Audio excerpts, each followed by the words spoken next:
មុខដូចតែឆ្លាក់ខយចាតែចង់មិនឲ្យវាស្អាតដូចគេតោះចាំមើលទាំងអស់គ្នាចាអត់ចេះស្អីទេគឺដំបងគឺទាញខ្ញុំសៅទ្របនេះខ្ញុំមកតបយកតែម្ដងចាគឺតបបែបហ្នឹងហើយបន្ទាប់មកយើងចាប់ដើមគូចិញ្ចាមទៅចាចាំពិតអាកន្លឹបភ្នែកហ្នឹងផាតហើយតែភ្លេចថតពេលអញ្ចឹងកាត់យកតែម្ដងទៅចាចាប់ដើមគូសវាអញ្ចឹងមកអាកតុយ2កតុយ3មិនគឺយើងចិត្តគូសទៅហើយយើងចាប់ដើមគូអាថ្នាក់ក្រើមនេះដឹង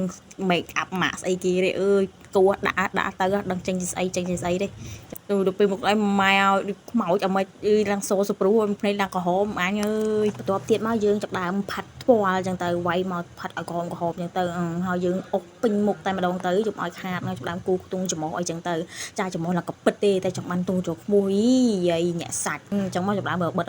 កលាក់ភ្នែកអូយទៅឲ្យវេទនារឿងកលាក់ភ្នែកហ្នឹងហ្មងបិទបណ្ដៃត្រូវមើលខំចំទឹកតងមើលអើយក៏វេទនាម្ល៉េះលោកអើយអូយឡើងចង់ថ្ងៃក្រោយហើយនេះគឺយើងបិទឲ្យមើលម្ចាស់ហៀងទៅម្ចាស់ហៀងនេះលឹបម្ចាស់ហៀងនោះដូចមានតំណភ្នែកចាប់ដល់គូ eyeliner ចាក៏មានគូ eyeliner នេះគឺមានវេទនាមានជាការវេទនាយ៉ាងខ្លាំងតែម្ដងយើងក៏គូទាញអញ្ចឹងរហូតទៅចាគេថាទាញយូរទៅមើលទៅម៉ែឲ្យវែងជាងខ្សែពួរទៀតលោកឲ្យឃើញខ្លួនឯងចង់ទៅសោមិនដឹងជាស្អីឲ្យប្រកបចាគឺមិនបានទេគឺយើងចាប់ដើមជូតចាយូរជាងគេគឺ eyeliner នឹងហ្មងគឺគូមិនដែរត្រូវគូឲ្យជូតឲ្យគូចាបន្ទាប់ពីគូ eyeliner ខកឲ្យជាច្រើនដងពេលនេះយើងគូបានសម្រេចឲ្យចាគឺចេញមកបែបនេះ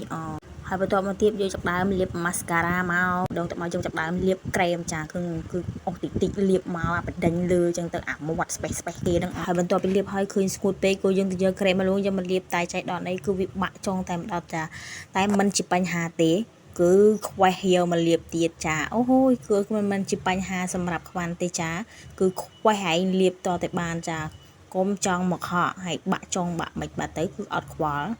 ខ្វេះលាបតតែបានលាបតិចមកឲ្យវាឃើញអាលួងផ្ដិតតិចមក